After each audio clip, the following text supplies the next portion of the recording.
Out of every kill in Forsaken, 1x is easily my favorite, hence why I saved his video for my 17th birthday. As 1x is easily my favorite killer due to not only his unique kit, something every killer passionately is missing, but also due to the fact he was one of the killers to have a first special at Last Man Standing. Originally Meet Your Making, now it's Creation of Hatred, which is easily, in this entire game's official OST, my favorite Last Man Standing. If we counted UST, that would probably go to Remorse, if I'm going to be so honest. Anyways, 1x1 is a ranged attacker, having entanglement and mass infection, while also being able to close the gap by not only using Unstable Eye to track people and gain speed 1, but also being able to kill his minions after using Rejuvenate the Rotten to gain more speed. And 1x used to be a bullet train back in the day. I'm not even joking. He used to be a bullet train because he could keep stacking speed from his minions. Like look at this.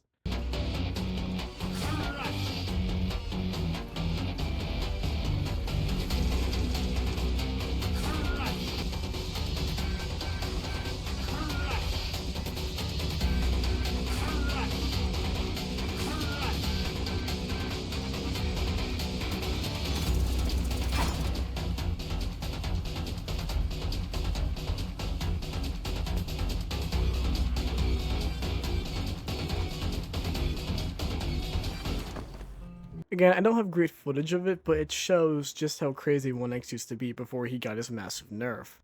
Now, Nosferatu's the meta, and he just flies around and diddles people when he lands. Anyways, 1x1 is usually what I would call an x-axis range killer. If you're on the same x-axis as him, which, let's be honest, you're almost always going to be, then he can hit you from really anywhere. However, a difference in Y elevation, or up and down for those of you that are really young, yeah, he can't hit anything unless he goes up to you. That still doesn't negate the fact he's incredibly powerful though, as he can chain his abilities, especially entanglement in an M1, or it'd take too long to get out of entanglement, up close mass infection, which you can imagine dealing a lot of damage. I believe 1x would serve as a mixture of a sniper and a striker, with 1x sniping from afar, or sniping to either restart a chase, or to start a new chase, and to close the gap with M1s, or use mass infection to keep chipping away at his targets. Back then, the corrupted status effect all of his attacks would give used to be a poison and a vulnerability, but it's since been reworked to just be a visual obstruction, which I find to be total bullshit, as honestly I believe the damage vulnerability and the poison worked a lot better, but I believe it could have been toned down a little bit. Ignore my own opinions, his kit consists of mass infection, can deal a large amount of damage, although it has a large windup and almost anyone can see where it's going and can move out of the way. Entanglement, a silenter, quicker one for only 10 damage compared to mass infection's range of 35 to 70, although it does freeze them in place if landed. Unstable Eye, while it blurs your vision, it also allows you to see where everyone else is going, or where any other survivors are, and it also speeds you up. Rejuvenate the Rotten is 1x's major ability, his little ace up his sleeve. He can summon minions who, while they can attack survivors and track them on their own, 1x would be better off killing them for his speed boost, and back in the day, 1x could, as I explained before, use these in combination with Unstable Eye to become an actual bullet train. Now they of course fixed that, but still, you can trade your minions for a speed boost. So it gives the 1x more of like room to work with and what strategy they like to employ. Map control or speed. 1x has two sets of milestone skins, Legacy and Current. I'll go over the Legacy milestones first. Milestone 1 gives 1x1x1x1 a green armband on the right arm and a small scarf. 1x's Legacy milestones were far simpler than his current ones. Milestone 2 gives 1x1x1x1 another green armband on their opposite arm, and a black bandana hangs from their neck. Milestone 3 replaces 1x1x1x1's armbands with black metallic shoulder pauldrons and also gains a custom chase theme. And Milestone 4 for the Legacy set gives 1x1x1x1 a torn and ragged cape flowing down their back and wrapped around their neck. My guess, it's probably meant to be more of a kingly look, but honestly I prefer the new milestones. Speaking of the brand new milestones, Milestone 1 makes 1x4's head ripped and torn with a rotten texture and gives them one red eye. Their crown appears to be shorter and made out of leaves, and they also have a small bandana hanging on their neck. Their torso is ripped apart instead of transparent, and their hands are also transparent. They have a blue tint and smaller, bluer venom shanks. Their legs are now completely ripped and torn. Their minions have corruption and a slightly bluer tint and a bluish nose.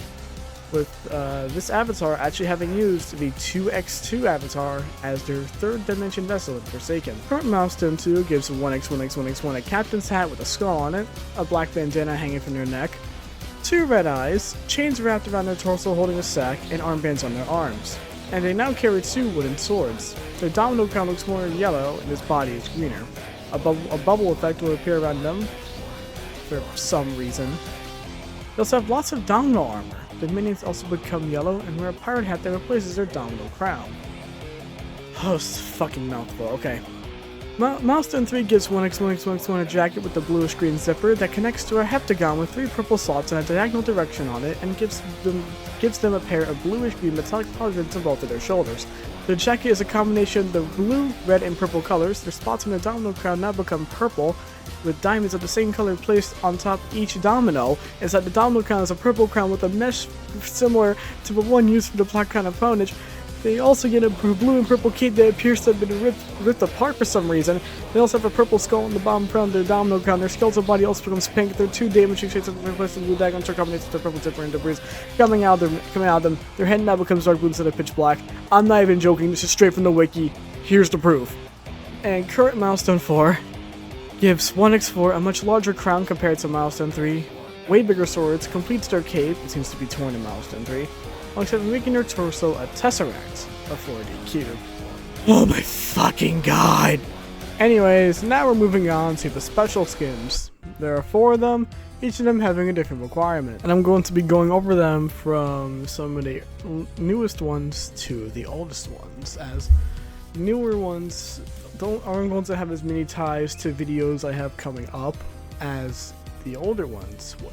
So starting with Eye of the Abyss, it turns 1x1x1x1 all black with a singular blue eye on his face. Also turns his crown blue, adds chains and other glowing blue accessories onto them. The skin was used by a staff member of Forsaken, and it's now attainable via being an owner of the VIP Game Pass and joining the game during the Christmas update of 2025. It also makes his sword like a double-bladed sword, which I find really cool by the way. Crazy Blocks turns 1x4 into, well, the creator of Flood Escape, Crazy Blocks. The skin also comes with a custom chase theme and a unique LMS with Guy Shaletsky, alongside customized effects, and changes the intro and outro to take place in the familiar ruins. The outro includes the unruined version of the map. I will not be covering this one too much alongside Martyr and Hacklord, as again, this is more into and for another video. In order to unlock this skin, you must be either Despotic Ruins or Dark Side Facility in Flood Escape 2. I personally recommend Despotic Ruins in case you aren't too familiar with the game, but if you are familiar, try out Dark Side Facility. With the Martyr skin, 1x1x1x1 now takes the appearance of the boss Martyr from the game Battle Grace, where she appears in the Blade Vengeance stage. She's seen wearing a black samurai hat, messy black hair, 2 swords on her back while wielding an epic katana. She also has tattoos on both her arms while wearing a large coat, lavender colored clothes, and black leggings. She has custom animations, sound effects, and visual effects to accompany them, alongside custom minions for Rejuvenate the Rotten. Unique pop-ups for entanglement, custom intros and outros, as well as special particles around her sword can also be seen.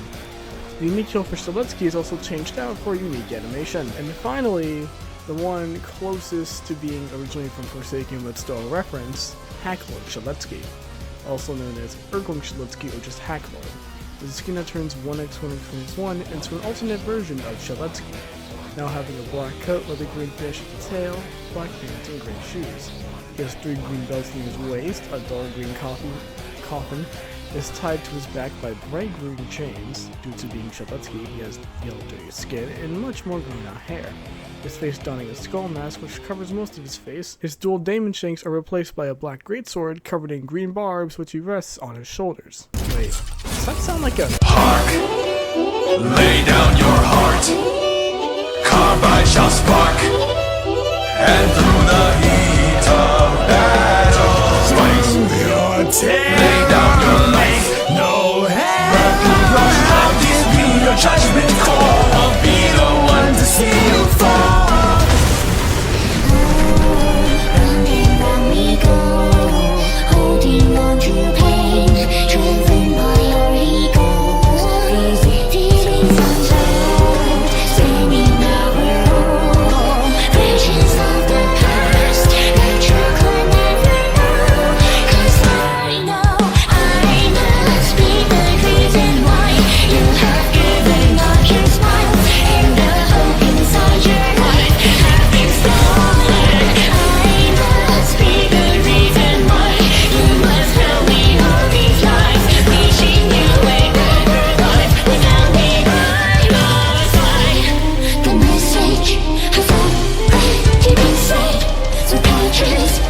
1x4 does not have a proper personal origin for now, so their backstory is mainly tied to Shaletsky. After Robloxia was attacked by a powerful and unknown individual, some theorize the Spectre, others theorize future killers, Shaletsky, under his old name Telemon, which, why would he switch it? Telemon's already cool, he didn't need to switch to that. Forged the Council of Legendary Swords, which is never brought up again, to strengthen Roblox's future defenses, using Soth as their foundation. As Shaletsky's power and influence grew, so did his arrogance, worsened by his exposure to Robloxicon. Eventually, the chain of unknown events pushed Shaletsky to commit a selfish, culminating act that led to the creation of 1x1x1x1, a physical manifestation of everything he despised within himself, essentially creating the perfect version of himself, which is probably where the Telemon to Shaletsky transition happened. 1x4 became Shaletsky's arch enemy, embodying his arrogance, selfishness, and hunger for power. The original body that 1x1 was forced into, aka 2x2, eventually rotted away by the end of Milestone 1, leaving behind a little more than an overwhelming hatred for the world. In the early days of their creation, they targeted various instances and stolen versions of Swordfire on the Heights, establishing their notoriety. 1x's power was unprecedented, with every person he killed coming back as a rotten zombie solely loyal to him. As 1x1's strength continued to grow, fragments of memory began to surface not as their own, but as an intensifying hatred directed at Shaletsky himself. Eventually, Shaletsky confronted 1x at Swordfire at the Heights, at the height of 1x's power, with an army of corrupted minions behind him. The outcome of this confrontation remains unknown, but judging by the kill screen, I believe 1x won. 1x's arrival is, well, relatively unknown. Additionally, the true origin is a mystery to both survivors and killers besides Shaletsky himself, with only Noli being suspected of knowing part of the truth. Yeah, sorry about how weird my voice was in this section. I had just downed 3 espressos for my driving test.